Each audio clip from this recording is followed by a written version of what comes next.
એકવાર ફરી રોરો ફેરીમાંથી પ્રોહિબિશનનો કેસ શોધી કાઢતી સુરત શહેર હજીરા સર્વેલન્સ ટીમ. મહેરબાન પોલીસ કમિશનર સાહેબ શ્રી સુરત શહેર તથા મહેરબાન સંયુક્ત પોલીસ કમિશનર સેક્ટર 2 સાહેબ શ્રી તથા મહેરબાન નાયબ પોલીસ કમિશનર ઝોન 6 સાહેબ શ્રી તથા મહેરબાન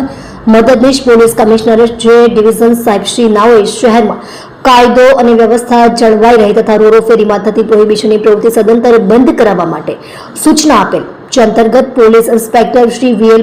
પરમાર સાહેબ શ્રી નાઓની સૂચના અને માર્ગદર્શન હેઠળ પોલીસ સ્ટેશનના સર્વેલન્સ સ્ટાફના head constable Chetansinh Velubhai બક્કલ number 1069 નાઓએ તેઓના અંગત બાતમીદાર મારફતે બાતમી હકીકત મળેલ કે સુરત તરફથી આવતી એક અશોક લેલન કંપની ટ્રક ગાડી જેનો રજિસ્ટર્ડ નંબર GJ03BT 9669 માં કેટલાક ગેરકાયદેસર દારૂનો જથ્થો છે, જે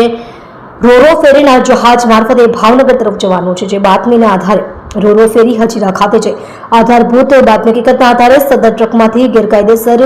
વિદેશી દારૂનો જથ્થો સાથે 2 આરોપીઓ વિમલભાઈ ધીરુભાઈ ગોંદા ઉંમર વર્ષ 43, ધંધો ટ્રાન્સપોર્ટ, રહે યશ પાર્ક, ગુંદાળા ચોકડી, પરેશ કારખાનાની બાજુમાં, તાલુકો ગોંડલ, જિલ્લો રાજકોટ, કિરણભાઈ બુધાભાઈ ભાટિયા ઉંમર વર્ષ 25, ધંધો ક્લીનર, રહે હુડકો સોસાયટી, આંબેડકર નગરની બાજુમાં, વોરા કોટડા રોડ, તાલુકો ગોંડલ, જિલ્લો રાજકોટ તેને પકડી પાડી હજીરા પોલીસ દ્વારા કાયદેસરની કાર્યવાહી કરી પ્રશંસનીય કામગીરી કરી છે.